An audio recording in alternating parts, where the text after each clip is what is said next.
Dia ambil pohon anggur, dia sediakan tempat, dia tanam hingga berakar dalam.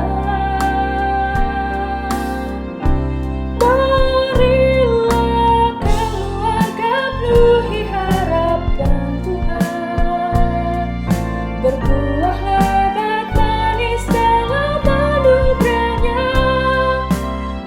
Tumbuhkan benih yang Tuhan tanam, sang pemelihara rawat keluarga.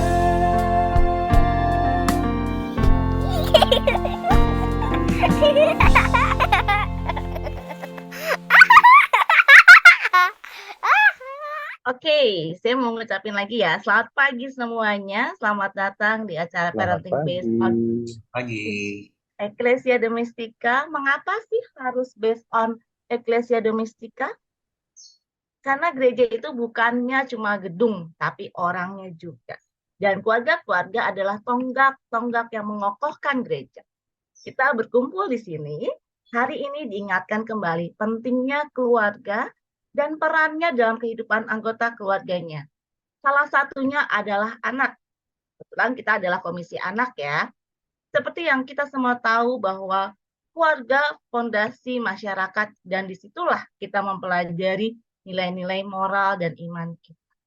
Untuk kita lebih tahu tentang apa sih parenting itu sesungguhnya, di sini sudah ada dua penggiat dari GKI Taman Aries dan GKI Kavim Polri. Itu ada Pak Mario dan Pak Arwinto. Nah, kami akan mengizinkan Pak Mario untuk lebih dahulu menceritakan tentang parenting. Kebetulan tadi Pak Mario baru bilang sama saya kalau ternyata dia minta maaf kameranya lagi nggak bisa dibuka. Mohon maaf ya, nggak bisa lihat mukanya Pak Mario, but it's okay.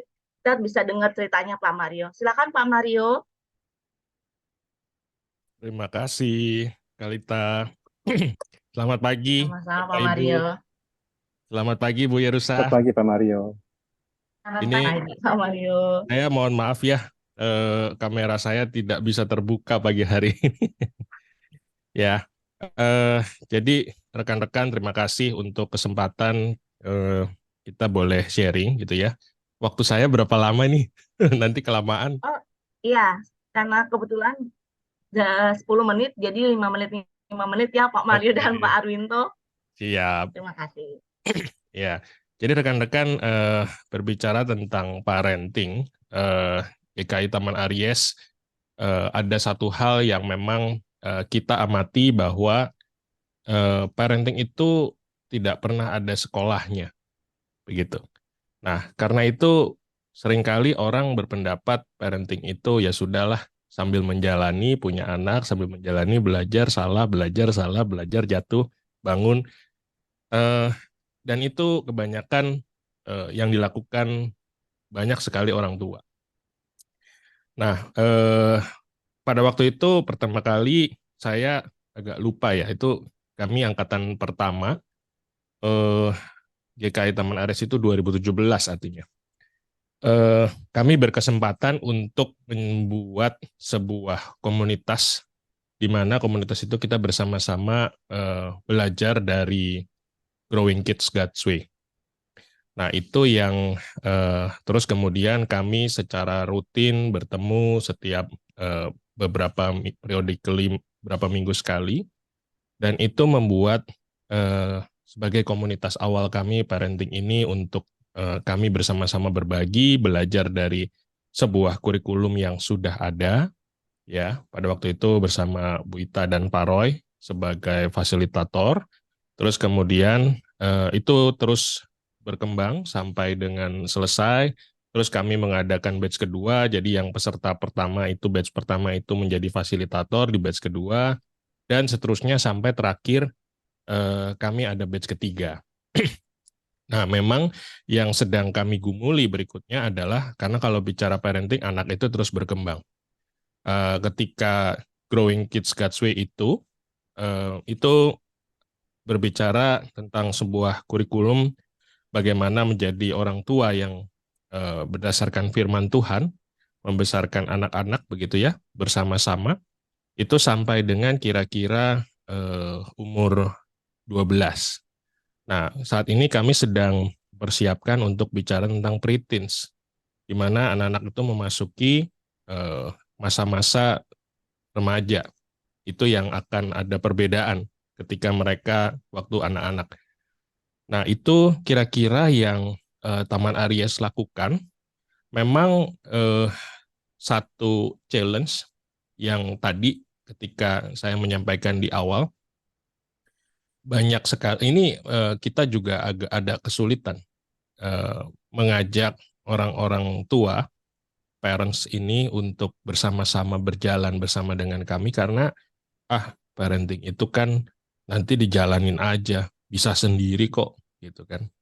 Nah, itu yang seringkali ya udah jalanin aja gitu. Jadi ketika kita ajakin untuk sama-sama belajar, sama-sama bertumbuh di dalam parenting ini, mereka menganggap nggak perlulah begitu. Nah, itu kira-kira gitu ya. Tapi memang Taman Aries saat ini masih terus kita tetap kembangkan, tetap bangun komunitas itu di dalam komisi dewasa kami, sehingga berharapnya parents-parents ini bisa saling berbagi ketika mereka punya problem dengan anak-anak, gitu loh, bisa saling sharing pengalaman-pengalaman mereka membesarkan anak-anak dalam komunitas itu. Mungkin itu dulu, Kalita. Terima kasih, Baik, rekan. terima kasih Pak Mario. Berikutnya dari Pak Arwinto, silakan. Pak Arwinto sudah jadi co-host, Pak. Bisa mau share. Kak Sony, Pak Arwinto minta jadi co-host. Sudah Kak Sony? Izin jadi co-host, boleh? Sudah, Kak? Sudah. Ya. Silakan Pak Arwinto. Oke. Saya share screen sebentar ya.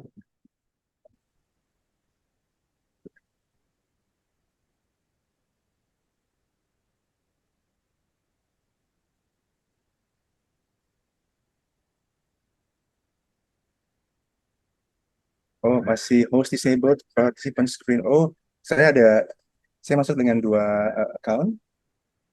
Bisa keduanya jadi co-host. Saya matikan yang satu deh.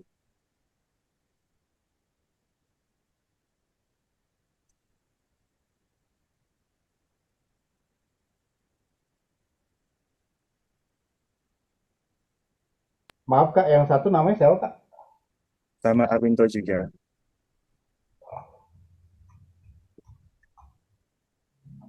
Yang ini accountnya.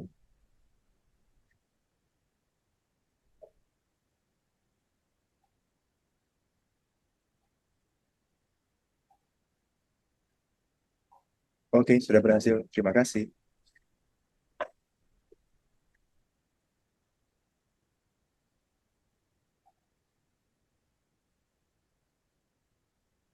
Sudah tampak my share screen? Sudah. Lagi loading sebentar lagi.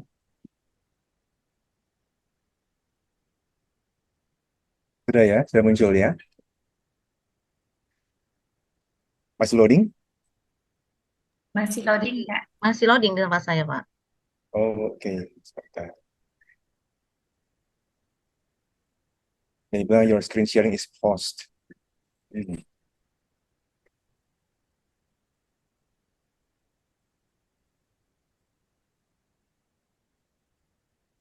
Lucu ya. Kita coba share lagi.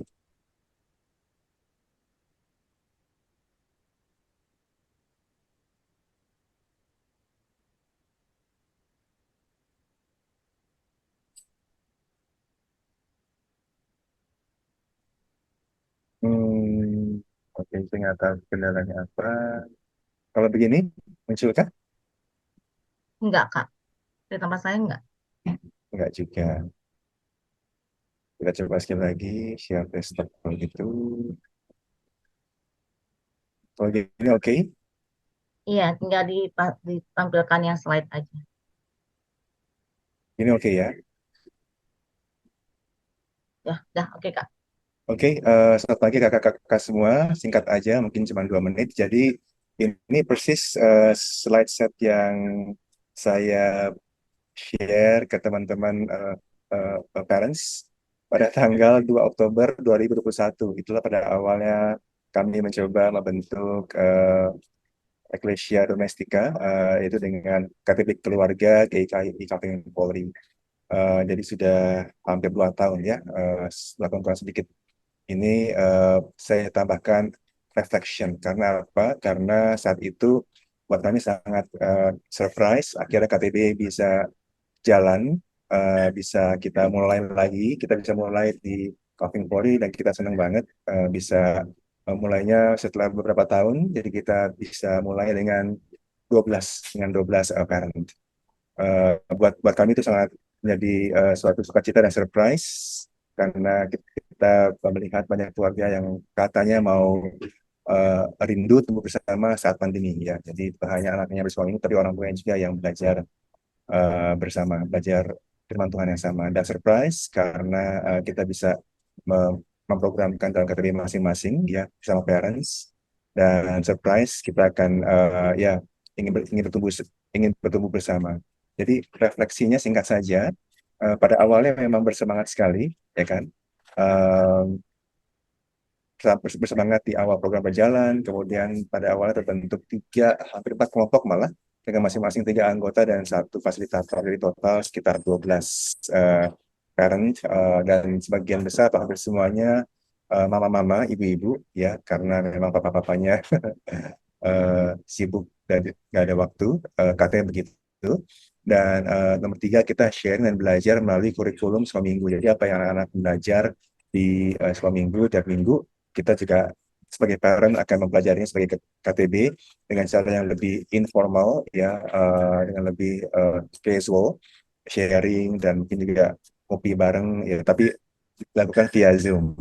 Ya, jadi pada awalnya memang bersemangat, kemudian muncul kendala komitmen waktu, sehingga satu grup yang tadinya 4, kadang-kadang cuma berdua atau bertiga, ya, karena tiba-tiba aja ada yang short notice, berhalangan, dan lain sebagainya, sehingga tidak bisa berjalan dengan mulus. Padahal janjinya sudah misalnya tiap hari Sabtu, minggu keempat, tiap hari Jumat, minggu ketiga, ya. Ternyata kendalanya last minute selalu ada itu, walaupun kita sudah mencoba dengan Zoom. Jadi kendala komitmen waktu ini yang benar-benar akhirnya menghentikan KTB kami setelah berjalan sekitar 6 bulan atau hampir setahun ya. Jadi sayang sekali. Karena yang lain bersemangat, tapi karena beberapa yang tidak bisa waktu, dia jadi apa? Jadi terkendala. Oke, lanjut. Apa yang kami lakukan sekarang? Yang kami lakukan sekarang adalah next steps, kita akan berusaha melaunch lagi KTB bulanan dipadukan dengan Charles Corner. Jadi kita akan mulai ini pada bulan November, setelah bulan keluarga selesai di bulan Oktober. Caranya bagaimana? Caranya parents kita akan kumpulkan dalam satu ruangan, jadi semua sifatnya on-site. Kita akan sharing per grup. Jadi KTB-nya KTB grup besar, kemudian masuk dalam grup-grup kecil atau breakout rooms ya secara on-site. Anak-anaknya kalau mereka bawa, kita akan sediakan Charles Corner. Jadi baik parents maupun anak pada hari Sabtu yang sama, 1-2 jam mereka bisa beraktivitas dan bisa sharing dan bisa bertemu bersama. Oke, jadi ini our next steps, masih dikumpulkan, masih mencari resources, dan siapa yang mau menjadi pemimpin atau fasilitator KTB, mohon doakan kakak-kakak semua supaya ini bisa berjalan lagi. Terima kasih. Oke, terima kasih Pak Arwinto. Saya dapat satu kalimat dari Pak Mario yang mengatakan bahwa parenting itu bukan cuman ya udah nanti juga tahu kok perjalanannya, tapi kita belajar untuk sama-sama nih. Ternyata si DKI Taman Aries belajar untuk sama-sama gimana caranya. Nah, keluarga juga dikenal sebagai Ecclesia Domestica, yang berarti gereja rumah tangga. Disitulah kita belajar untuk mencintai, memaafkan, dan tumbuh bersama dalam iman. Seperti yang tadi Kak Mario bilang tadi, bahwa ini nih tujuannya adanya parenting yang ini nih, si GKGW ini adalah untuk menyamakan perjalanannya sebuah keluarga gitu ya. Hari ini kita akan membahas berbagai topik yang berkaitan dengan parenting dan bagaimana kita dapat memperkuat peran dalam keluarga kita. Nah, hari ini narasumber yang akan membawakannya adalah Ibu Pendeta Yerusa. Silakan Ibu Yerusa. Ya, selamat pagi. Ibu masih di mute. Ya, selamat pagi semuanya. Pagi. Pagi, Pagi, Kak Bu. Selamat Bu. pagi. Pagi, Semangat Bu. sekali ya teman-teman ya. Pada pagi hari ini kita akan bersama-sama mengupas apa itu parenting ecclesia domestika gitu ya. Sebelumnya saya izin untuk share screen dulu ya teman-teman ya.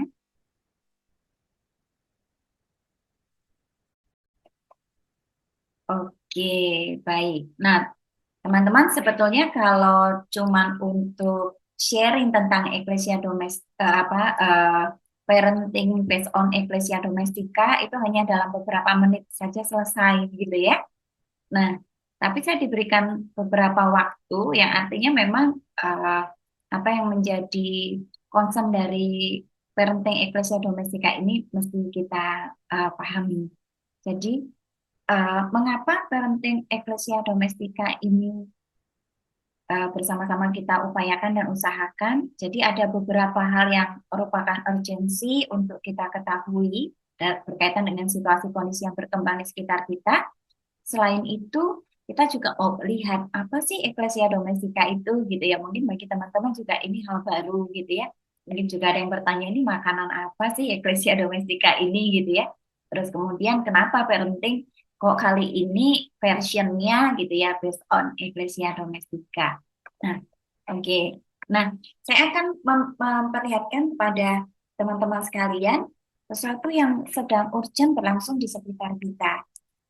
Nah, jadi Ecclesia Domestika yang diupayakan oleh DKI Klasis Jakarta Barat ini eh, wujudnya adalah family ministry, begitu ya, kakak ya. Nah, jadi sejak berdirinya GKI itu sebenarnya adalah sebuah gereja keluarga atau family church, kakak-kakak, yang di dalamnya itu ada berbagai macam generasi, beragam generasi itu ya, bisa dibilang intergenerasi. Makanya sekarang ada upaya-upaya juga untuk memperlakukan intergenerasi ya, baik di dalam ibadah, di dalam kepemimpinan, dan lain sebagainya. Nah, kalau kita sebagai gereja nggak sadar bahwa eh, ragam generasi dan karakteristiknya itu lah yang membentuk family church ini sejak awal, maka kita sebagai gereja eh, bisa dikatakan sebagai gereja yang old church gitu ya, gereja yang kuno, gereja yang jadul, yang hanya berorientasi pada satu generasi. Jadi teman-teman memang kecenderungan untuk eh, gereja kita itu berorientasi pada satu generasi itu udah merupakan dosa lama kita, gitu ya. Nah, maka sebaliknya kita perlu mempersiapkan pada kesempatan ini ya, ketika kita punya kesadaran bahwa gereja kita itu nggak terdiri hanya satu generasi loh, gitu ya. Gereja kita itu ada beragam generasi loh di dalamnya, dan beragam generasi itu penampungannya atau wadahnya itu adalah keluarga yang paling kita bisa lihat. Maka gereja itu perlu mempersiapkan keluarga untuk menjadi gereja keluarga atau family church atau dalam bahasa kerennya ecclesia domestika itu tadi, ya. Nah, di mana hakikat gereja itu seharusnya itu dirasakan dalam kehidupan sehari-hari anggota keluarganya, begitu ya, dan juga menjadi hakikat gereja itu juga menjadi tanggung jawab dari keluarga. Nah, jadi kakak-kakak pemahaman ecclesia domestika atau family church ini sejatinya bukan suatu pengertian gereja dalam arti organisasi atau administratif, tetapi lebih dalam arti pengertian gereja sebagai hakikatnya. Jadi, sebagai hakikatnya gereja itu adalah tempat di mana orang-orang itu bertumbuh di dalam iman percayanya, dan gereja itu adalah tempat di mana misi Allah itu dilakukan, gitu. Nah, kalau kita berbicara tentang misi Allah yang dilakukan, kakak-kakak, jadi sebetulnya keluarga atau gereja, gitu ya, atau gereja keluarga itu punya konteks misi yang bagaimana sih, gitu ya. Nah, saya akan perlihatkan beberapa rangkaian data yang akan mencengangkan kita. Yang pertama adalah beberapa data berikut ini ya. Jadi bahwa jumlah keluarga di Indonesia itu ada sekian puluh ribu orang ya, umat Kristennya juga sekian puluh ribu orang. Pernikahan di usia dini itu ada 52.000 ya. Kemudian perceraian ada 516.000 gitu ya. Dari sumber-sumber yang dipercaya ya, kalau kata ya. Angka stunting itu malah gizi atau kekurangan gizi atau gizi buruk ada 24.000 ya sekian itu yang mengalami biasanya anak-anak ya stunting atau kekurangan gizi ini. Nah, data yang saya bold merah ini yang sangat menarik untuk menjadi concern kita bersama itu bahwa Bilangan Research Center itu mengungkapkan satu hasil survei dan temuannya adalah 23% saja orang tua yang dianggap melakukan perannya sebagai pendidik agama bagi anak. Lalu pertanyaannya, kakak-kakak tahu 23% orang tua saja yang melakukan perannya sebagai pendidik agama anak-anaknya. Lalu 77%-nya itu pendidiknya siapa gitu ya, Kak? Yang memperhatikan siapa mereka, anak-anak ini gitu ya. Kenal agama enggak? Kenal kehidupan beriman enggak? Percaya enggak sama Tuhan? Nah, itu yang menjadi suatu concern kita bersama. Nah, kakak-kakak, saya mau memperlihatkan sedikit tentang analisis yang dilakukan oleh Kemenko PMK tentang satu isu yang berkembang di negara kita, yaitu tentang ketahanan keluarga di Indonesia itu seperti apa. Jadi kita akan lihat ada 3 sudut di situ ya. Kita akan lihat sudutnya satu-satu supaya kita bisa lihat kena mengetanya dengan kita apa, gitu ya. Riset dari Bilangan tadi sudah kita sama-sama lihat ya. Nah, data ini tuh memperlihatkan tentang apa? Ya, yang bagian yang hijau ini. Kalau kita lihat yang bagian hijau ini, di situ datanya berbicara banyak tentang bagaimana anak itu menjadi jadi kalau yang hijau ini adalah pembesaran bagian. Jadi kalau kita lihat nih ya, saya kembali dulu. Jadi di sini itu kan sebetulnya kan ketahanan keluarga itu kan didukung dari apa namanya atau diupayakan dari prenatal gitu ya, anak usia dini dan seterusnya ya dalam kategori usia. Nah, kita akan lihat untuk kategori usia anak usia di anak ini yang juga menjadi concern kita gitu ya. Karena sekarang ini kan tiap komisi kita pun namanya komisi anak ya, bukan komisi sekolah minggu. Dan itu menengarai apa yang menjadi tugas panggilan kita bahwa konsekuensi ketika komisi sekolah minggu itu beralih menjadi komisi anak adalah bahwa kita nggak cuma ngurusin anak-anak di gereja, tapi anak-anak di luar gereja pun menjadi concern kita, menjadi satu konteks untuk pembangunan iman anak-anak kita di gereja. Nah, dari data Kemenko PMK ini memperlihatkan bahwa di bagian hijau itu bagaimana anak usia dini dan sampai dengan anak itu banyak yang mengalami yang menjadi korban pedofil ya. Terus bagaimana keluarganya itu begitu kecil berpartisipasi dalam tumbuh kembangnya. Mereka ada banyak yang mengalami tindakan kekerasan fisik, ada yang mengalami kekerasan psikis, gitu ya, dan mereka ada yang mengalami kekerasan seksual. Jadi dari data Kemenko PMK dan juga BRC yang di atas itu memperlihatkan bahwa keluarga itu begitu lemahnya dalam berperan atau berpartisipasi dalam pertumbuhan anak gitu ya, baik secara fisik, psikis maupun spiritual atau iman. Nah, kalau kita udah bicara fisik, psikis, spiritual dan iman, itu adalah satu perkembangan atau pertumbuhan anak yang holistik gitu ya, dan juga terintegrasi. Nah, dari tren, kemudian kalau yang di bawahnya kakak-kakak, itu adalah tren kehadiran kebaktian anak dan peran remaja di Eklasis Jakarta Barat ya per 31 Maret 2023. Kalau kita lihat kan sebetulnya tren kehadiran anak-anak kita itu sudah hampir kembali ya pada posisi sebelum pandemi ya. Oleh karena itu, disitulah kita harusnya tergerak untuk memberikan perhatian khusus gitu ya terhadap kategori usia ini gitu ya, anak dan pra-remaja sampai dengan pra-remaja ini begitu ya, yang mana em, perlu penguatan peran dari keluarga yang bisa menunjang eh, tumbuh kembang anak ini secara holistik integratif, di mana di dalam pertumbuhan holistik integratif itu ada pertumbuhan fisik, psikis, dan khususnya spiritual atau iman kita. Nah, ini baru data yang pertama.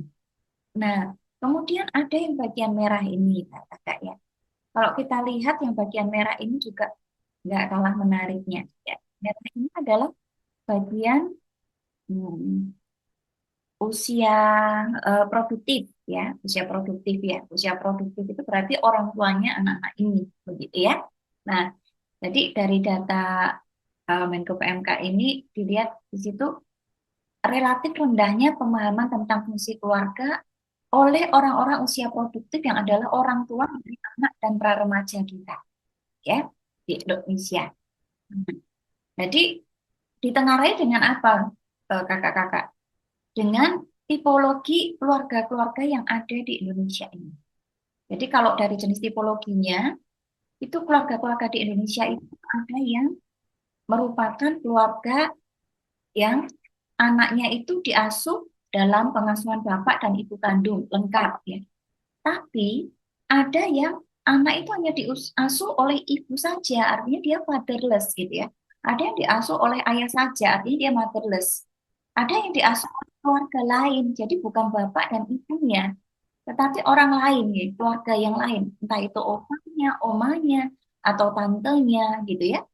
Dan bahkan di situ juga ada data tentang pengasuhan yang tidak layak yang dialami para balita sehingga mereka mengalami stunting atau gizi buruk. Nah, jadi di sini data ini juga berbicara bahwa penguatan peran keluarga yang dapat menunjang ya tumbuh kembang anak secara holistik integratif itu perlu gitu ya untuk kita sama-sama perjuangkan. Nah, selain itu kita mendapatkan satu apa namanya hal yang berbeda lagi di sini karena yang nggak kalah menarik juga adalah mengenai jemaat kita di DKI Klasis Jakarta Barat nih ya, yang gambar yang di bawah itu ya. Jadi itu adalah pohon usia ya, grafik pohon usia dari GKI Klasis Jakarta Barat per 31 Maret yang lalu. Kalau kita lihat yang ada di dalam kotak hijau itu, kakak-kakak, itu adalah dalam pohon usia itu usia yang paling banyak di klasis kita. Dan dua bar yang di kotak hijau itu menunjukkan mereka adalah generasi X dan generasi milenial. Nah, sementara di dalam sebuah gereja itu ada apa macam-macam generasi.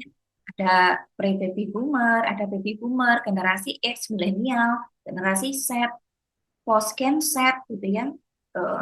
Dan juga macam-macam ya, setelah post-gen Z itu masih ada X, Y, Z dan lain sebagainya. Nah, jadi dengan terbanyaknya itu ada di generasi X dan milenial. Siapa generasi X dan milenial? Kakak. Adalah usia produktif, alias orang tua dari anak-anak pra-remaja dan guru sekolah minggu kita. Anak-anak remaja dan pemuda kita. Nah, generasi yang terbesar ini adalah generasi yang bagaimana sih saat ini posisinya? Mereka itu ya generasi X dan milenial itu generasi yang dalam usia mereka sedang rancang atau mempersiapkan untuk berkeluarga. Mereka itu adalah orang-orang yang masuk dalam keluarga muda yang anaknya 1 sampai 10 tahun usia yang pernikahannya tuh usianya 1 sampai 10 tahun. Tapi juga ada yang keluarga madya yang generasi X itu bisa masuk dalam keluarga madya yang menikah 11 sampai 20 tahun usia pernikahan. Nah, jadi mereka itu adalah keluarga-keluarga yang membutuhkan bimbingan dalam mengelola kualitas kehidupan berkeluarganya gitu ya, apalagi mereka yang mau baru menikah ya, masih keluarga muda ya, mereka benar-benar butuh bimbingan untuk mengelola kualitas kehidupan berkeluarganya, sehingga mereka bisa mencapai kebahagiaan dalam hidup berkeluarga, yaitu dengan memenuhi tujuan Tuhan di dalam keluarga kita. Nah, disinilah kita berbicara tentang parenting, gitu ya, kakak ya. Suatu bimbingan bagi keluarga-keluarga muda ini untuk bisa melakukan pengasuhan yang benar kepada anak-anak. Jadi oleh karena itu kita perlu memberikan perhatian kepada mereka. Masa perpacaran, persiapan pernikahan, yang usia memparenting anaknya gitu ya. Dan juga keluarga-keluarga yang ada dalam krisis gitu ya. Bagaimana mereka bisa membangun dan mempertahankan keluarga mereka bahagia di dalam memenuhi rencana Tuhan. Nah, kemudian kakak-kakak, di sini juga kita melihat data-data yang tadi itu ya, yang sudah luar biasa tadi ya tersaji, itu membawa satu keprihatinan, sekaligus juga menunjukkan bahwa pembangunan ketahanan atau resiliensi keluarga di Indonesia itu menjadi fokus dari bangsa kita gitu ya. Jadi bahkan dilakukan oleh kementerian itu secara simultan Kak, ya. Yang melakukan itu yang berkolaborasi melakukan memberikan perhatian itu adalah dari Kemenak, Kemensos, Kemenkes, dan juga BKKBN. Nah, bagaimana dengan kita gitu ya, sebagai gereja Kristen Indonesia ini, kita minggu ini memperingati hari ulang tahun ya GKI, dan kita diingatkan untuk menjadi sebuah persekutuan yang misioner gitu ya. Nah, kalau negara kita, bangsa kita mengupayakan, maka kita seharusnya juga ikut serta gitu ya dalam upaya yang sejalan untuk mendukung upaya pemerintah ini membangun bangsa kita melalui Ecclesia Domestika dalam wujud family ministry ini. Nah, jadi dari ya saya skip saja, tapi intinya begini, hal-hal yang secara domestik itu tidak terbereskan kakak di tengah-tengah keluarga, jadi itu rupanya menjadi penyulut hal-hal yang akhirnya nanti kompleks dihadapi di gereja pada masa depannya. Jadi ada krisis persoalan kompleks yang sekarang ini dihadapi oleh gereja itu disinyalir antaranya berakar dari pergumulan-pergumulan domestik rumah tangga atau keluarga atau jemaat yang nggak bisa terkelola dengan baik, dan itu berimbas pada kehidupan bergereja. Nah, karena apa? Karena menurunnya sumber daya keluarga, ya karena sebenarnya sumber daya keluarga itu sumber daya yang penuh vitalitas, yang harusnya keluarga itu memberi pengaruh yang baik dalam kontribusi yang di tengah-tengah gereja gitu. Jadi gereja-gereja saat ini itu ya kondisinya keterpurukan kita bersama adalah yang ditopang oleh keluarga-keluarga yang kurang mampu melakukan peran dan fungsinya dengan baik. Padahal keluarga itu seharusnya jadi tiang-tiang penyangga, ya, saka-saka kehidupan bergereja yang kuat dan kokoh gitu ya bagi generasi berikutnya. Mungkin kakak ya pernah melihat pembangunan gereja, dan sebuah pembangunan gereja itu pasti kan ditopang oleh tiang-tiang yang membuat gereja itu kokoh berdiri. Nah, kalau kita bayangin tiang-tiang yang ada di gereja, itulah keluarga seharusnya yang menjadi tiang-tiang penyokong dari gereja. Nah, oleh karena itu kita perlu memberikan perhatian dan fokus untuk mempersiapkan keluarga-keluarga itu sebagai Ecclesia Domestika atau gereja keluarga melalui family ministry. Nah, family ministry ini salah satunya diupayakan dengan cara kita pada kesempatan ini berbicara tentang parenting gitu ya. Karena gereja itu harus bertumbuh dan berubah. Setiap anggota keluarga itu harus mampu menjalankan peran dan fungsinya dan tanggung jawabnya itu dengan baik. Sehingga seluruh anggota keluarga itu nantinya dapat mengalami, dapat menghayati Tuhan gitu ya dalam kehidupannya sehari-hari. Nah, jadi melalui keluarga, maka anggotanya akan mengalami enjoying God, loving God, following God, serving God. Gitu ya, kalau bentuk spiritual Venusnya cari bulan ya, maka pada saatnya keluarga itu bisa menghadirkan nilai kebajikan kerajaan Allah eh, dalam keberadaannya sebagai gereja. Nah, jadi kerajaan Allah itu hadir di tengah-tengah gereja melalui keluarga-keluarga yang bisa melakukan peran-perannya, gitu ya, dengan baik, bisa melakukan fungsinya dan tanggung jawabnya baik, gitu ya, anggota. Nah, itu tadi yang menjadi eh, kita untuk eh, bersama-sama mengangkat parenting based on ecclesia domestic, mengangkat topik KAK, mengangkat topik parenting ini. Nah, topik parenting ini based on-nya ecclesia domestica, gitu ya. Nah, kita akan mendasari ya, melihat ya, family ministry ini di dalam family church. Nah, kita akan membaca dari ulangan 6 ayat 4 sampai 9 ini ya. Nah, ini ulangan 6 ayat 4 sampai 9 ini sangat jelas menunjukkan bagaimana dalam family ministry itu di dalam family church, gitu ya. Apa yang kau perintahkan kepadamu pada hari ini haruslah engkau perhatikan, haruslah engkau mengajarkannya berulang-ulang kepada anakmu dan membicarakannya. Apabila apa engkau duduk di rumahmu, apabila apa engkau sedang dalam perjalanan, apabila apa engkau berbaring, dan apabila engkau bangun. Jadi kayaknya setiap waktu-waktu kebersamaan keluarga itulah, disitulah begitu ya, ajaran Tuhan itu disampaikan begitu ya, dan bahkan itu ya tempat-tempatnya pun ya. Nah, jadi ulangan 6 ayat 4 sampai 9 ini memberikan arahan yang penting gitu ya bagi orang tua. Jadi waktu Israel itu siap memasuki tanah perjanjian, Allah itu secara khusus berbicara tentang tujuannya gitu ya bagi keluarga itu.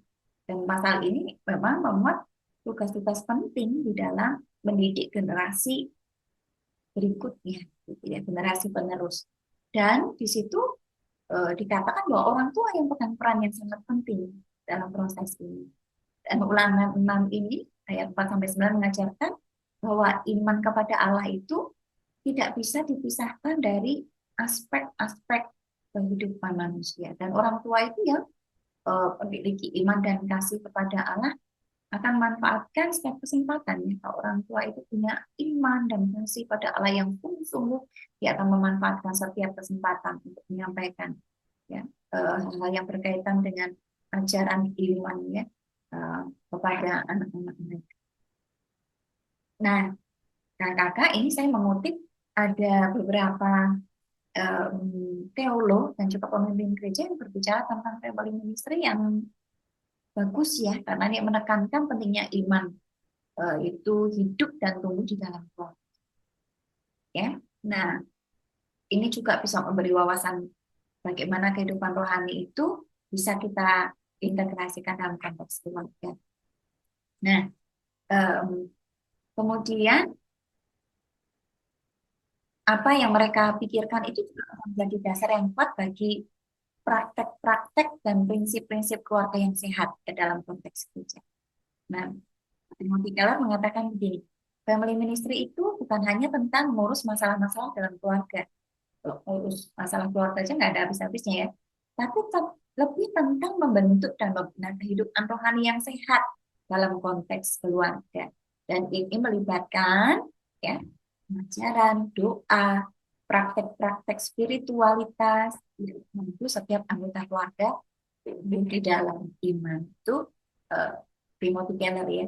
Nah kemudian Ricky Joyner mengatakan demikian, family ministry adalah panggilan bagi gereja untuk memberdayakan dan mendukung keluarga dalam perjalanan rohani mereka. Gereja harus menjadi sumber daya pelatihan dan komunitas yang mendorong keluarga untuk hidup berdasarkan nilai-nilai Kristen. Jadi harus ada dorongan juga kampian dari gereja supaya keluarga ini berdaya, gitu ya. Keluarga ini bisa mampu gitu ya hidup dalam dasar-dasar nilai kekristenan. Makanya kalau gereja mengajarkan parenting kepada keluarga, salah satu bentuknya bagaimana gereja memberdayakan gitu ya keluarga itu bisa hidup dalam nilai-nilai kekristenan.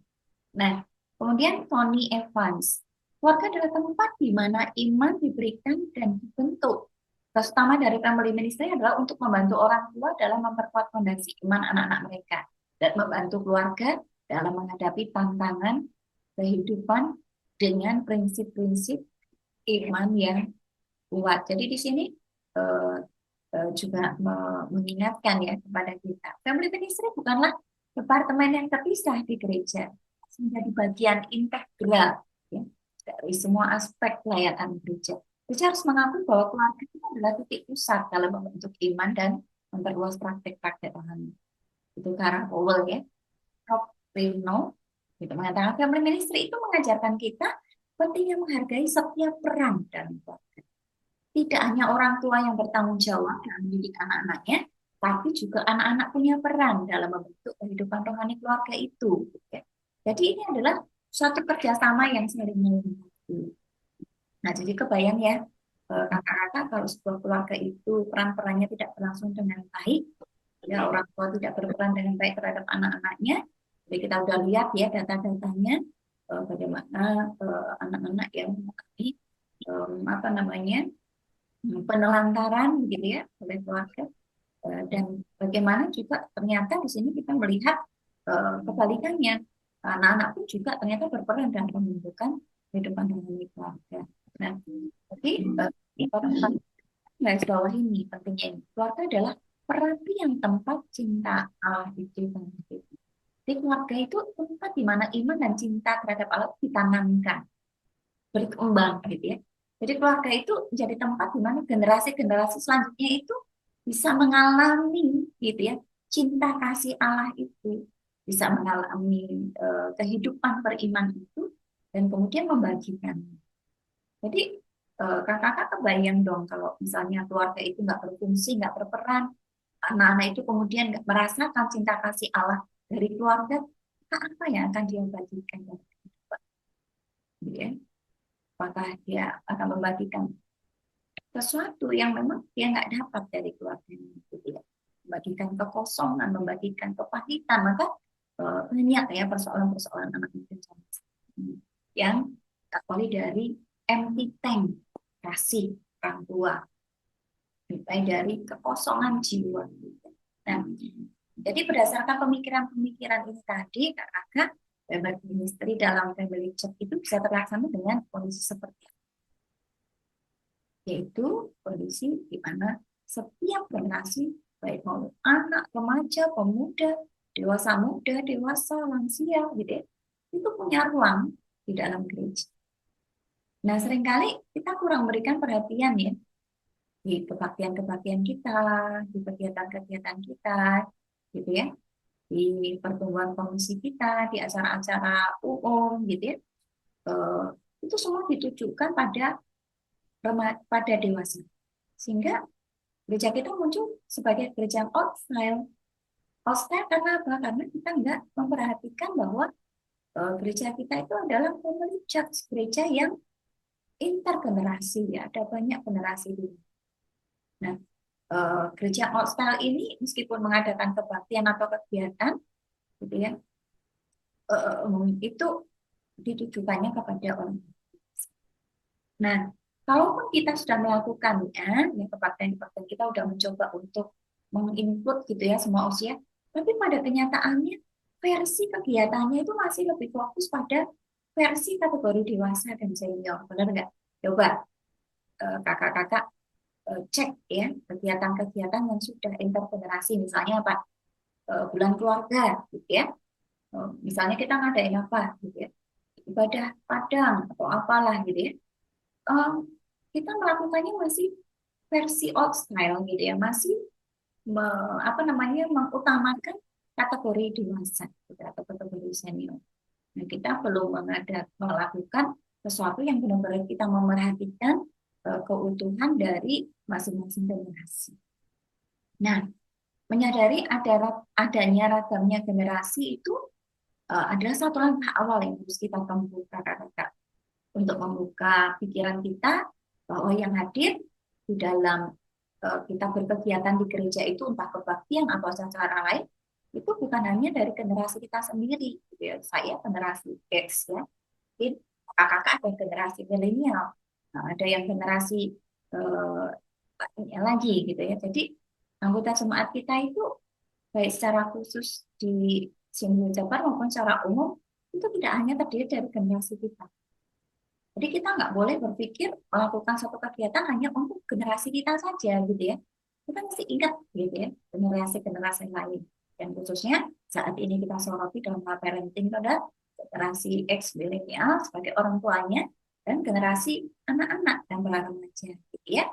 Yang punya karakteristik yang berbeda, yang punya karakteristik yang unik gitu ya.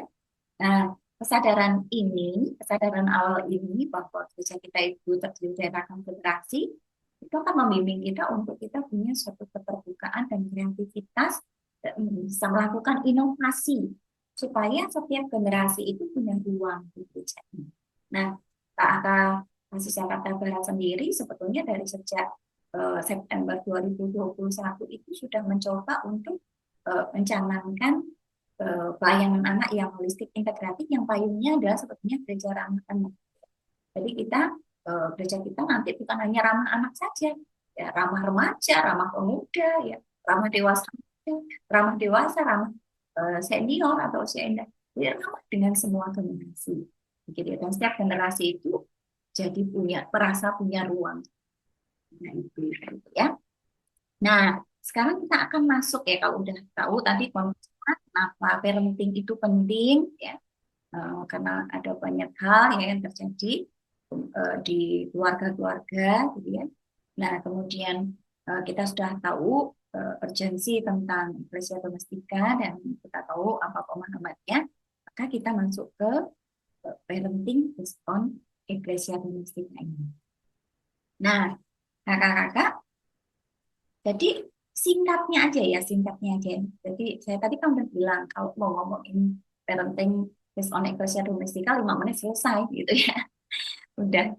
Nah, karena itu saya akan kasih gambar besarnya dulu gitu ya, untuk parenting based on Ecclesia Domestica ini. Jadi parenting based on Ecclesia Domestica ini sebetulnya adalah sebuah pola parenting yang mana kita itu memanfaatkan mensinkronkan. Jadi parenting based on Ecclesia Domestica itu adalah parenting yang mana kita itu mencoba untuk mengajarkan kepada keluarga-keluarga bagaimana kita mengajarkan nilai-nilai kekristenan itu di tengah-tengah keluarga, gitu ya. Nah, cuma nilai-nilai kekristenan yang mau diambil ini dari mana, begitu ya. Nah, dan dari sumbernya itu yang merupakan satu kekasan dari Ecclesia parenting based on Ecclesia Domestica ini. Nah, yang pertama bahwa parenting Ecclesia Domestica ini punya unsur keluarga. Jadi keluarga itu adalah sebuah tempat pendidikan iman non formal. Itu yang pertama, di mana seorang anak itu belajar mengalami pengalaman-pengalaman iman, menerima benih iman, firman Tuhan, benih firman Tuhan, serta belajar mengenai nilai-nilai kekristenan melalui ya segala hal yang dilakukan keluarga.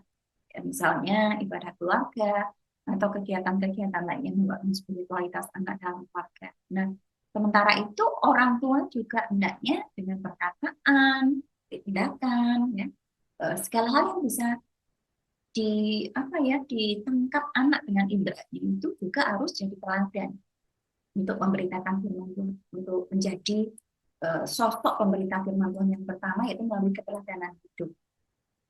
Sehingga orang tua itu harus mampu memelihara panggilan anak-anaknya melalui keteladanan hidupnya. Jadi bagian yang pertama, unsur pertama dari parenting Ecclesia Domestica itu adalah keluarga. Nah, jadi di dalam keluarga inilah nanti kita akan mendampingi dan membimbing orang tua untuk bisa mengajarkan demi firman Tuhan, nilai-nilai kekristenan, gitu ya, dan sampai anak-anak itu menemukan panggilan spiritualitasnya. Nah, tapi apa bahannya dari mana nih? Nah, bahan parentingnya. Nah, terus kemudian kita melihat ada satu unsur lagi sekolah, gitu ya, lingkungan yang ada di sekitar anak. Ya, kita akan memanfaatkan hal yang ada di sekitar anak. Sekolah itu kan local parentis ya, yang memberikan penguatan pendidikan iman itu secara formal, ada kurikulumnya dan lain sebagainya gitu ya. Dan yang diajarkan itu juga benih firman Tuhan, yang pengalaman iman dan nilai-nilai kekristenan yang sudah dia dapat di gereja dan di keluarga. Nah, kemudian gereja itu adalah tempat pendidikan iman informal. Tadi keluarga non formal, sekolah formal, gereja informal, gitu ya, untuk memberikan penguatan anak belajar dan mengalami pengalaman iman, menerima benih firman Tuhan, serta belajar mengenai nilai-nilai kekristenan yang diterima di gereja dan di sekolah. Kakak-kakak lihat nggak dari 3 hal yang tadi saya sebutkan, gitu ya, baik keluarga, sekolah, dan gereja. Jadi 3 unsur dari parenting ecclesia domestica ini adalah di situ kekasannya adalah mereka tuh saling reinforcement gitu ya, saling memberikan penguatan. Apa yang dipelajari di rumah, gitu ya, diajarkan oleh orang tua dalam parentingnya di rumah adalah sesuatu yang anak-anak juga belajar di sekolah, adalah juga sesuatu yang anak-anak belajar di gereja. Nah, itu yang akan menjadi kekasan kita anak-anak, kakak-kakak dalam parenting ecclesia domestica ini. Kita akan mensinkronkan gitu ya, kurikulumnya itu dari apa yang anak-anak dapat di sekolah minggu, jadi bahan ajar sekolah minggu, itu dengan apa yang anak-anak dapat di sekolah, yaitu dari kurikulum merdeka, dan juga apa yang itulah yang akan diajarkan orang tua di rumah, begitu ya. Nah, orang tua sendiri juga dapat khotbah di umum dengan dasar lectionary, gitu ya. Jadi kekasan dari parenting ecclesia domestica ini adalah disajikan dalam kurikulum yang sinambung dan terintegrasi antara apa, materi pelajaran agama yang diajarkan di sekolah. Nah, kita mengacu pada kurikulum merdeka, gitu ya, supaya nggak basi nanti kalau akan diterapin nanti basi, gitu kan. Nah, kemudian materi pelajaran yang diajarkan di sekolah minggu, di sini kita mengacu pada bahan sekolah minggu MTLD dari Bina Warga ya. Kemudian materi dan gini ya.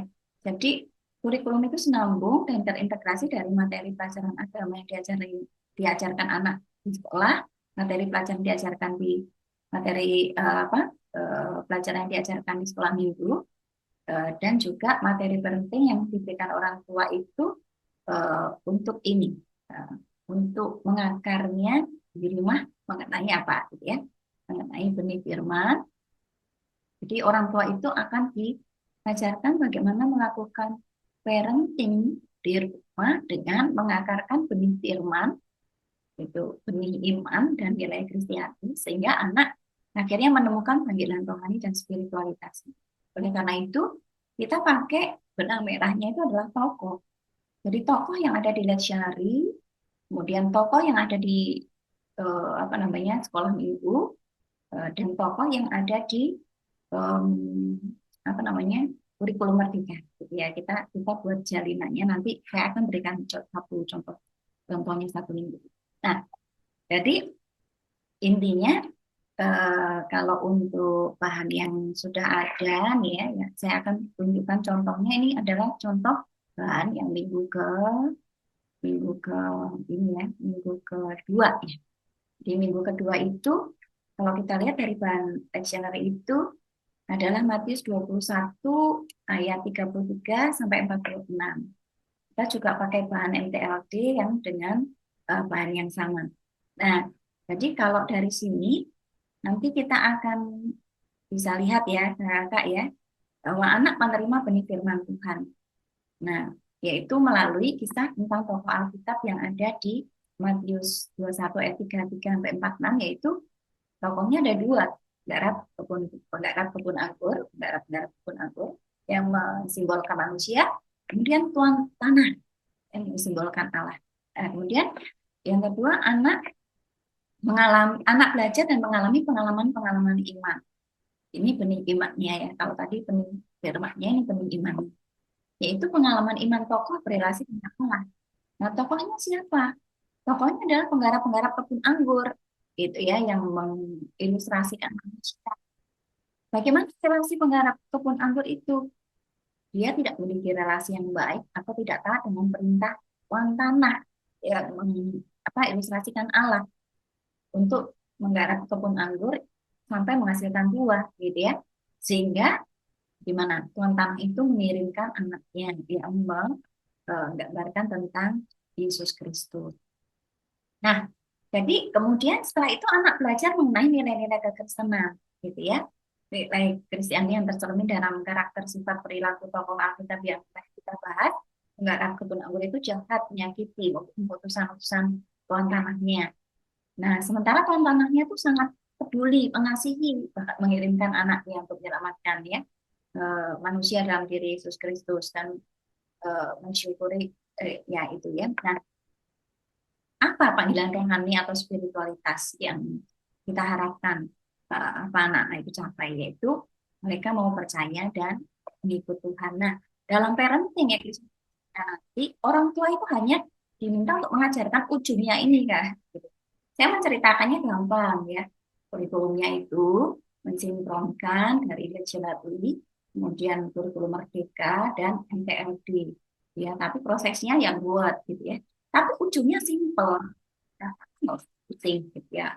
Khususnya para pegiat parenting karena ujungnya tuh hanya eh, kita akan buat satu bentuk pembinaan parenting yang menolong orang tua belajar tentang mengajarkan anaknya tentang percaya kepada Tuhan, mengikut Tuhan itu aja, gitu ya. Jadi ini adalah intisarinya, gitu ya. Nanti dalam bahan parenting itu kita akan mengajar orang tua untuk mengajarkan kepada anaknya percaya dan mengikut Tuhan, gitu ya. Nah, hanya saja karena kita basicnya itu tadi ya memberikan perhatian layanan yang holistik ya dan perhatian antar generasi, maka kita akan melihat bahwa anak itu ternyata nggak cuman apa ya satu tahap satu level satu rating aja. Ternyata anak sendiri itu ada usia-usia perkembangannya gitu ya. Jadi ketika mengajarkan iman dan percaya pada Tuhan ini anak kita juga memperhatikan anak sesuai dengan usia perkembangannya. Jadi anak umur berapa, cara ngajarnya bagaimana, gitu itu akan berbeda-beda. Nah, misalnya ini ya, akhirnya kan ujungnya kan bahan parenting kita adalah Ecclesia Domestika di minggu kedua ini kan hanya mengajarkan orang tua untuk mereka bisa mendampingi anaknya itu mengajarkan iman dan percaya pada Tuhan, ya kan? Nah, tapi ternyata mengajarkan iman dan percaya pada Tuhan itu bukan suatu yang mudah juga, gitu ya. Perlu pendekatan-pendekatan yang bijaksana sesuai dengan tahap perkembangan anak-anak kita. Nggak bisa kita sama ratain anak kita sekian dan sekian kita ajar dengan cara yang sama. Cara yang pernah kita pakai untuk mendidik kakaknya, kita pakai lagi mendidik adiknya, padahal kakaknya dan adiknya 5 tahun, 10 tahun, nggak bisa gitu ya. Dan kita harus atau anak kita umurnya berbeda tapi kita ngajarnya sama gitu ya, caranya sama, nggak bisa gitu ya. Nah, jadi kita mesti membantu orang tua untuk membimbing anak-anak ini menuju satu pemahaman yang lebih dalam tentang iman mereka. Nah, ini contoh panduannya tentang bagaimana orang tua bisa melakukan peran parentingnya sesuai dengan tahap perkembangan anak dalam mengajarkan iman dan percaya kepada Tuhan. Nah, ya sebetulnya hal-hal yang simpel yang sehari-hari kita sudah buat, cuman kita mesti ngerti ya, ini bisanya dibuat untuk anak umur berapa dan bagaimana, misalnya ya di usia prasekolah ya 2 sampai 5 tahun. Nah, sepertinya kita pakai yang ini aja dulu. Saya akan sharekan yang berikutnya saja. Oke, ya. Saya akan sharekan yang berikutnya saja. Bentar. Iya. Apakah terlihat, Kak? Ya, misalnya ini ya. Nah, ya. 8 Oktober ini kita pakai bahan Matius 21 ayat 33 sampai 46. Yang ini adalah juga bahan dari section weekly ya. Dan sumber bahannya untuk bahan 10 minggunya kita ambil dari SSMMTLD edisi 19 minggu yang ke-11. Nah, ini tokohnya ya. eh, dari apa leksionari maupun bahan SSM pokoknya ini. Nah, dari kurikulum Merdeka itu kita jadi mereka tuh ada elemen-elemen tentang sub-sub elemen tentang Allah ya. Nah, kemudian yang nyambung dengan kurikulum Merdeka adalah kurikulum Merdeka sedang mengajarkan tentang Allah penyelamat gitu ya. Memahami Allah menyelamatkan manusia dalam diri Yesus Kristus dan mensyukuri keselamatan yang sudah diterimanya. Jadi ini nyambung dengan apa yang diajarkan kepada anak-anak gitu ya di sekolah. Nah, jadi gambarannya begini.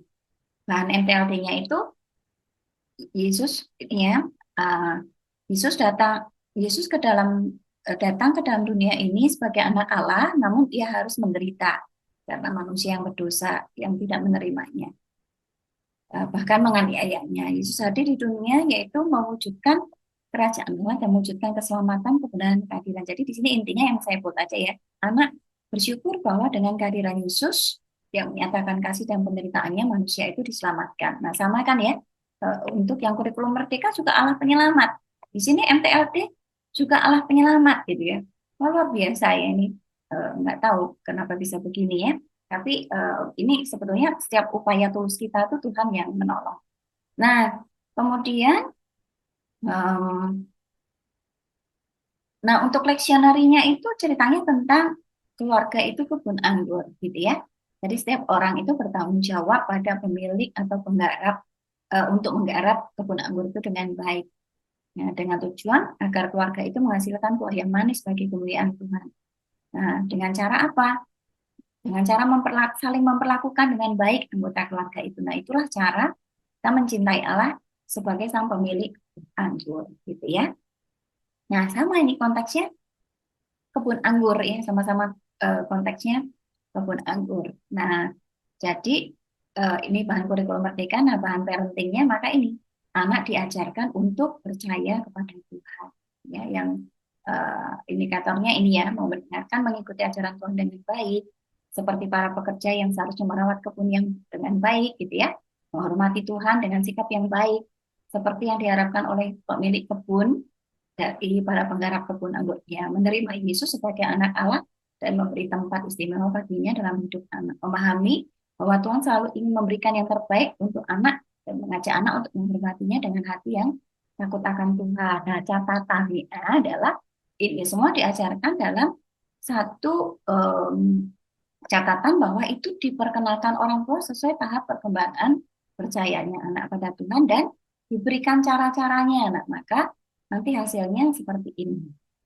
Yang alternatif kegiatan ini kita besarkan. Nah, misalnya nih ya, tahap 1 itu untuk bayi dan usia tahap bayi dan usia ini. Usia sampai balita. Balita salah nih saya. 0 sampai 3 tahun. Nah, ini adalah saat di mana orang dewasa itu meletakkan dasar iman pada mereka. Iman di dalam Kristus adalah sebuah keyakinan bahwa Kristus begitu mengasihi dunia ini sehingga mengaruniakan anaknya yang tunggal. Sehingga setiap orang yang percaya kepadanya tidak binasa melainkan beroleh hidup yang kekal. Yohanes 3 ayat 16. Itulah dasar yang kita gunakan juga bagi seorang bayi sampai balita. Ya, seorang bayi sampai balita itu membutuhkan kasih Yesus melalui berbagai cara. Nah, seorang dewasa tahu bahwa seorang bayi sampai balita itu telah puas dikasihi dengan cara kita melihat reaksi emosinya saat dikasihi. Ya. Nah, dia akan bisa, ya bayi sampai balita ini akan bisa masuk ke tahap berikutnya jika ia bisa mengatakan apa yang dirasakannya setelah dia mendapatkan kasih itu. Ya, mungkin kalau bayi ya setelah dipeluk, dicium dia senyum gitu ya. Mungkin kalau anak balita ya dia akan gembira, menunjukkan emosi gembira, tertawa terbahak-bahak seperti yang ada di tabu tadi, misalnya seperti itu ya. Nah, cara-caranya. Tadi ini kan tahapannya ya, kakak. Nanti pokoknya caranya. Jadi nanti materi parentingnya sekitar ini, ya, ancar-ancarnya. Ya. Orang tua misalnya, orang tua membacakan cerita Alkitab bergambar Yesus yang sayang anak-anak. Nah, kemudian orang tua bisa memeluk anaknya dan menjelaskan alasannya kenapa orang tua memeluk anaknya, karena sayang, gitu ya. Nah, kemudian orang tua menanyakan kepada anaknya, eh, anaknya apa yang dirasakan saat orang tua memeluk mereka. Gitu. Nah, itu tahap 1. Tahap 2, 4 sampai 7 tahun. Jadi iman di tahap ini akan terjadi saat anak sudah bisa menyatakan perasaannya. Ya, jadi anak-anak usia ini sudah bisa menyatakan misalnya. Nah, pada waktu itu kita tahu anak itu lagi ngerasain apa sih gitu ya, marahkah, kecewa kah, malukah, senangkah, puaskah, bahagiakah, banggakah gitu ya. Nah, proses perkembangan iman di tahap ini biasanya terjadi di usia ini ya, walaupun nggak semua anak atau orang dewasa berhasil melewati masa ini. Jadi ada anak-anak yang di inner child yang mengalami sesuatu sehingga tidak bisa melalui tahapan ini, kakak-kakak. Nah, karena itu kita menyadari pentingnya parenting karena supaya anak bisa melewati masa-masa ini dengan baik, gitu ya. Nah, karena ada uh, orang dewasa yang mungkin di inner child-nya mengalami kegagalan melalui tahap-tahap ini dan itu sangat traumatik dan membekas sampai dewasanya. Nah, proses di tahap ini dilalui anak dengan cara belajar ritual dari apa yang dicontohkan berulang oleh orang tuanya. Nah, ini saatnya usia 4 sampai 7 itu mengajarkan ritual-ritual apa namanya spiritualitas secara berulang-ulang kepada anak-anak ya. Misalnya ya, dan sambil melakukan ritual itu anak belajar kalimat-kalimat yang betul gitu ya. Oke. Dan juga anak itu akan mengimitasi itu sendiri. Jadi prosesnya orang tua mengajarkan hal-hal yang ritual itu ritual spiritualitas itu berulang. Nah, sambil melakukan apa namanya mencontohkan itu anak-anak ini belajar kalimat-kalimat yang powerful. Nah, kalimat powerful nanti akan contohnya ada di bawah nanti yang bisa kita ajarkan apa. Nah, kemudian anak itu akan mengimitasi, akan nyontoh, gitu ya. Nah, nanti saya akan tunjukkan contoh videonya juga. Nah, misalnya nih, ya, kalau kamu menggaruk punggungku, aku akan menggaruk punggungmu. Kalau kamu melukai aku akan ingat selalu. Ini yang dikatakan oleh Fowler, gitu ya. Fowler ini adalah seorang ahli yang menulis tentang development, ya. Nah, di tahap ini, jika mereka terluka, mereka akan ingat selamanya dan akan selamanya menuntut cinta dari orang yang mereka percaya untuk memulihkannya. Nah, makanya kalau anak-anak di usia ini mengalami hal ini, maka dia akan jadi, kalau orang sekarang bilang anak-anak yang caper gitu ya, cari perhatian sama orang tuanya. Ya. Nah, mereka juga akan peka saat primary edukatornya itu terluka. Jadi mereka kan tahu gitu ya, kalau apa namanya pengasuh utamanya gitu ya, caregiver utamanya itu sedang nggak oke gitu ya, mereka akan peka. Nah, jadi dalam tahapan ini apa yang bisa kita lakukan? Ya, ini anak akan pindah. Jadi gini, anak itu akan pindah ke tahap selanjutnya apabila apa? Satu, mengakui perasaan menakjubkan dari orang tua sebagai pendidik utamanya. Ya. Yang kedua, prasyaratnya untuk bisa pindah ke tahap ini, mereka harus merasakan perasaan pengalaman negatif dari primary edukatornya. Bersamaan dengan berkembangnya kognitifnya, anak sudah dapat membedakan mana yang nyata dan juga mana yang khayalan. Jadi di sini ya. Nah, caranya gimana? Orang tua bisa apa namanya di tahap ini mengajarkan ini ya, percaya tadi ya, yaitu dengan membacakan cerita Alkitab bergambar tentang Yesus sayang anak-anak. Kemudian minta anak untuk memimpin doa ya, memohon perlindungan dari Tuhan. Jangan lupa ya, ini kan doa itu kan ritual ya. Jadi sikap doanya itu mesti kita tunjukkan, contohkan, ulang, repetisi. Anak mulai diajarkan ritual dalam ibadah, misalnya sikap yang benar dalam berdoa gitu ya. Karena masih kecil ya, tutup lipat tangan, tutup mata, tutup kepala gitu ya. Ritual-ritual itu diajarkan di usia-usia ini. Sikap yang benar dalam beribadah, sikap yang benar membaca kitab suci, dan kapan ritual-ritual itu dilakukan. Nah, itu direpetisi terus ya. Nah, kemudian diulang-ulang terus. Nah, Saya yakin juga di sekolah minggu diajarkan hal yang sama, gitu ya. Nah, orang tua bisa mulai. Nah, tadi yang berkaitan dengan kalimat-kalimat yang powerful, gitu ya, itu orang tua bisa mengajarkan ayat-ayat yang pendek, yang sangat pendek, gitu ya, untuk pegangan anak-anak. Jadi ketika mereka takut, ketika mereka cemas, ketika mereka kan punya kalimat-kalimat powerful yang berasal dari firman Tuhan ini. Nah, kemudian anak juga mulai dikenalkan mana cerita-cerita yang nyata, mana yang khayalan, gitu ya. Nah, kemudian ini tahap 3, 7 sampai 11 tahun, di mana dalam tahap ini anak bukan hanya meniru pendidik utamanya atau pahlawan yang diceritakan pendidik utamanya, tapi juga akan mulai menghubungkan apa yang terjadi dengan dirinya. Jadi kalau Allah baik, mengasihi dan memedulikan penggarap-penggarap tadi, gitu ya, yang sudah jahat, gitu ya, pada orang-orang yang diutusnya, udah jahat pada anaknya, berarti Tuhan itu juga pasti akan mengasihi dia, ya meskipun dia nakal, gitu ya. Tuhan juga pasti akan mengampuni dosa dan kesalahan, gitu ya. Nah, jadi apa yang ada di cerita Alkitab itu mulai direlate, gitu ya, mulai ditarik, gitu ya, dengan apa keseharian dia, ya itu tahap iman mistis dan harafiah. Ya, ini maksudnya tahap iman di mana anak kagum terhadap hal-hal yang supranatural. Kasih Allah itu benar-benar mengagumkan loh, ya. Terhadap penggarap-penggarap yang apa namanya, menyiksa utusannya, yang membunuh anaknya, tapi dia tetap punya kasih yang besar, itu hal yang wow banget buat, gitu ya. Sehingga ketika anak ditekankan betapa wownya kasih Allah itu pada manusia akan menancap, gitu ya, bahwa kasih Allah itu luar biasa, gitu ya.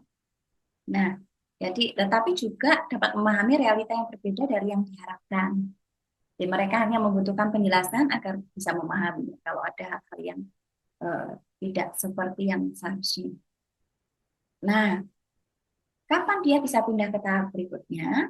Tahap berikutnya udah remaja, nggak akan kita bahas, yaitu jika ia merasa tidak nyaman lagi berada di dalam rumahnya karena hal-hal yang tidak sesuai dengan pikirannya, termasuk juga mengalami bahwa ada hal lain yang menyenangkan di luar keluarganya. Jadi ini sudah mulai meluas ya, nggak orientasinya bukan hanya yang ada di rumah saja, tetapi ada sesuatu juga di luar rumahnya. Nah, caranya misalnya ya, aktivitas yang bisa dilakukan, minta anak membaca, kan, supaya dapat ceritanya bagaimana dan bisa relate nanti cerita itu dengan kehidupan mereka. Nah, bagaimana supaya bisa relate, mereka diminta ceritain kembali isi cerita itu, ya, dengan macam-macam lah ya. Kalau untuk metode mah bisa macam-macam, mau dengan komik, mau dengan alat peraga, mau dengan apa, gitu ya. Nah, kemudian tanyakan kepada anak apa yang baik dan nggak baik untuk ditiru dari cerita itu, gitu ya. Nah, kemudian ajak mereka berdiskusi tentang pesan yang Yesus sampaikan lewat cerita itu, gitu ya, dan mengajak anak, ya, jadi apa pesan Yesus dari cerita itu. Kemudian ajak anak untuk membuat komitmen untuk menghormati Tuhan, percaya kepada Tuhan, dan mengikuti ajaran Tuhan dengan sungguh-sungguh. Nah, ini karena kan usianya tadi range-nya besar ya, 7-12, jadi ini nanti silahkan dipotong-potong menurut kesesuaian usia. Nah, jadi kira-kira itu yang mau kita kerjakan, Kakak. Jadi nanti di bulan Oktober itu kami akan meminta 4 jemaat menjadi volunteer untuk menyelenggarakan tema-tema parenting yang sebetulnya simpel, karena nanti temanya cuma kayak gini, membangun atau apa ya, intinya tentang apa namanya, rasa ini ya, bagaimana orang tua itu mengajarkan percaya pada Tuhan. Mungkin nanti temanya akan kita habiskan ya. Tapi intinya hanya seperti mengajarkan percaya pada Tuhan, gitu ya.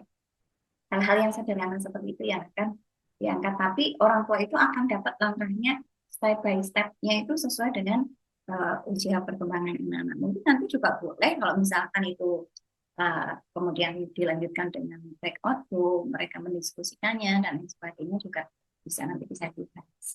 Nah, kira-kira itu kakak-kakak gambaran dari parenting Ecclesia Domestika yang akan kita kerjakan.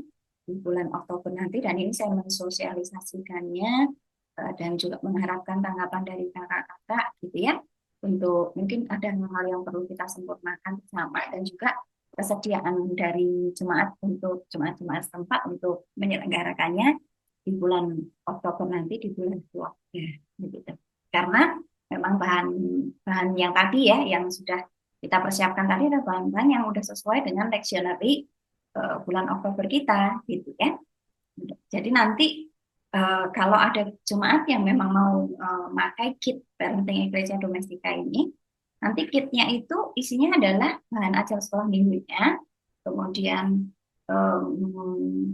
apa namanya, kalau lectionary-nya kan sudah dipakai ya di umum, gitu ya. Jadi orang tua itu sudah dapat di umum ya tentang benih firman, ya, terus apa namanya, nilai-nilai kekristenan gitu ya. Pokoknya intinya orang tua udah dapat yang kebenaran firman Tuhan itu di umum melalui khotbah lectionary. Nah, nanti anak-anak akan dapat melalui bahan MTLD hal yang sama juga gitu ya.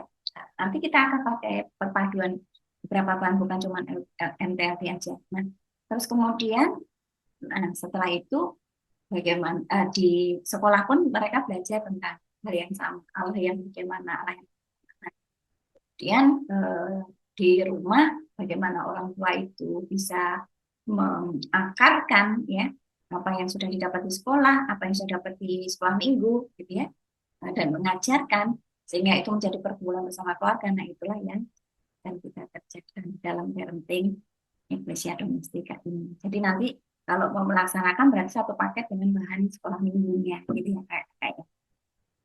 Oke, mungkin itu kayak bisa saya sharingkan. Silahkan mungkin kalau ada tanggapan dari kakak-kakak, saya serahkan Kak Lita.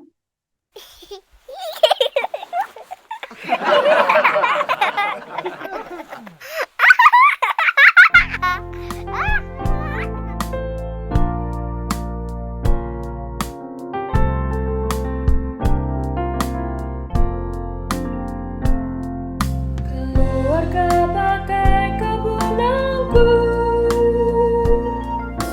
Tuhan pelihara sejak dari benih. Dia ambil pohon anggur, dia sediakan tempat, dia tanam hingga berakar dalam. Marilah keluarga penuhi harapan Tuhan, berbuah lebat manis dalam anugerahnya. Terus tumbuhkan benih yang Tuhan tanam, memelihara rawat keluarga.